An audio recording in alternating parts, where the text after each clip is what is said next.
দুই পাশে দুই মহাশক্তি আমাদের, ভারত আর চীন।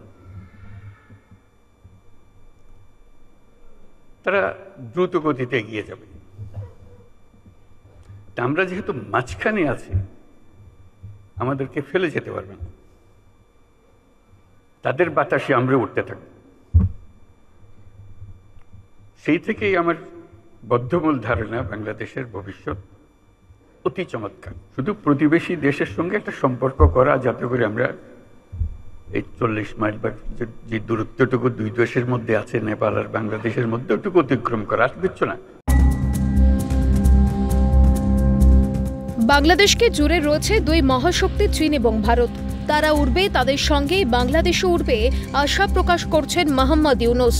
যার আমলে বাংলাদেশে বেড়েছে সংখ্যালঘু হিন্দু নির্যাতন, সনাতনীদের উপর হামলা, রাজপথে দিল্লি না ঢাকা, ঢাকা স্লোগান। গত অগাস্ট শেখ হাসিনা দেশ ছাড়তেই ভারত বিরোধী প্রবল হাওয়া পড়ছে দেশে। সে দেশে তদারকি সরকারের মুখ্য উপদেষ্টার গলায় ভারতকে পাশে রাখার বার্তায় ওস্তাদের মার থুরি, দিল্লির মার শেষটাতে, বলছেন আন্তর্জাতিক সম্পর্ক বিশেষজ্ঞরা। সাউথ ব্লকের সূক্ষ্ম কূটনৈতিক চালে এবার উলট পুরাণ খোদ ইউনূসের গলায়। বাংলাদেশ ভারতের 7 সিস্টার্স এবং নেপাল ভুটানকে জুড়ে একটি অর্থনৈতিক করিডোর গড়ে তোলার ডাক মোহাম্মদ ইউনূসের। এই করিডোর দিয়ে যেমন বাংলাদেশে পণ্য পরিবহন হবে, তেমনি বাংলাদেশ হয়ে পণ্য পৌঁছবে হিমালয়ের কোলের দুই দেশ নেপাল এবং ভুটানে, বলছেন তদারকি সরকারের মুখ্য উপদেষ্টা। এখন সামান্য কিছু পেয়েছি, ওটাও কিছুই না। বড় আকারে যদি পাই, বাংলাদেশকে আটকে রাখার কোনো ক্ষমতা কারো নাই। নেপালের সৌভাগ্য, তারা হিমালয় পর্বতের পাদদেশে আছে। দুর্ভাগ্য হলো সমুদ্রের দেখা তাদের হয় না। তাদের সমুদ্র দেখতে হলে আমাদের মাঝখান দিয়ে দেখতে হবে, আমাদের মাধ্যমে দেখতে হবে। সে পথ আমরা করে দিই, আমরা একসঙ্গে যৌথ অর্থনীতি গড়ে তুলি। তার সমুদ্রের অভাব, আমার পর্বতের অভাব।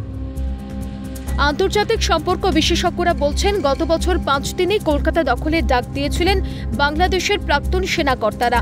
7 সিস্টার্স দখলেরও ডাক সেদেশে ওঠে অহরহ। কিন্তু এই দখলদারির পক্ষে সুর চড়ানো যে আদতে দিবাস্বপ্ন, বুঝতে পারছেন নোবেলজয়ী অর্থনীতিবিদ। কারণ তার মুখে স্পষ্ট মহাশক্তিধর ভারতবর্ষ। তাই ভারতের অবিচ্ছেদ্য অংশ 7 সিস্টার্সের জন্য বাণিজ্যের পথ খুলে দেওয়ার আবেদন মোহাম্মদ ইউনূসের। দুই মহাশক্তিধর ভারত চীনকে পাশে পেয়ে, বিশাল মহাসমুদ্র পাশে পেয়েও আর্থিকভাবে স্বাবলম্বী নয় বাংলাদেশ। কারণ ব্যাখ্যায় তার দেশের কপাল, চরিত্র এবং চিন্তা শক্তিকে দোষারোপ করছেন মোহাম্মদ ইউনূস। বাংলাদেশে তদারকি সরকারের মুখ্য উপদেষ্টা ইউনূসের শুভবুদ্ধি উদয়ের পিছনে একাধিক কারণ আছে বলেই মনে করা হচ্ছে। প্রথমত, দেশের অভ্যন্তরে আকাশ ছোঁয়া মূল্যবৃদ্ধি, মার্কিন সাহায্য বন্ধ। এই জোড়া ফলার সঙ্গে জুড়েছে বাংলাদেশের ভবিষ্যৎ মোদির হাতে ছাড়া ট্রাম্পের সিদ্ধান্ত। ঘরে বাইরে চাপে পড়ে ঢোক গিলতে হচ্ছে ইউনূসকে। ভারতের উত্তর পূর্ব রাজ্যগুলির জন্য বাংলাদেশের ভিতর দিয়ে যোগাযোগের রাস্তা খুলে দিয়েছিলেন ক্ষমতাচ্যুত প্রধানমন্ত্রী শেখ হাসিনা। কিন্তু 5ই অগাস্টের পর পরিস্থিতি বদলাতে থাকে, প্রভাব পড়ে দুদেশের বাণিজ্যে। শেষ পর্যন্ত আড়াই চলে বাজিমাত ভারতের। ভারতের পূর্বাঞ্চল একই অবস্থা, নেপালের যে অবস্থা, ভুটানের যে অবস্থা, নেপাল ভারতের 7 সিস্টারের একই অবস্থা। তার সমুদ্র দর্শন তার হয় না, হবে না। আমাদের যে সমুদ্র বন্দর, তাদের মাল আনা নেওয়া করবে, আমাদের মাল আনা নেওয়া করবে, তাদের কাছে যাবে। তাদের অর্থনীতি আমাদের অর্থনীতি একসঙ্গে জাগবে। তারাও খুব কষ্টের অবস্থায় আছে, তারা খুব ভালো অবস্থায় নেই। নেপালে সোজা চলে যাবে, ভুটানে সোজা চলে যাবে 7 সিস্টার্সে। তাদের মালামাল আমাদের মাঝখান দিয়ে, আমাদের ব্যবসা তাদের ওখানে যাবে, তাদের ব্যবসা আমাদের এখানে আসবে। ক্যালকাটা নিউজ।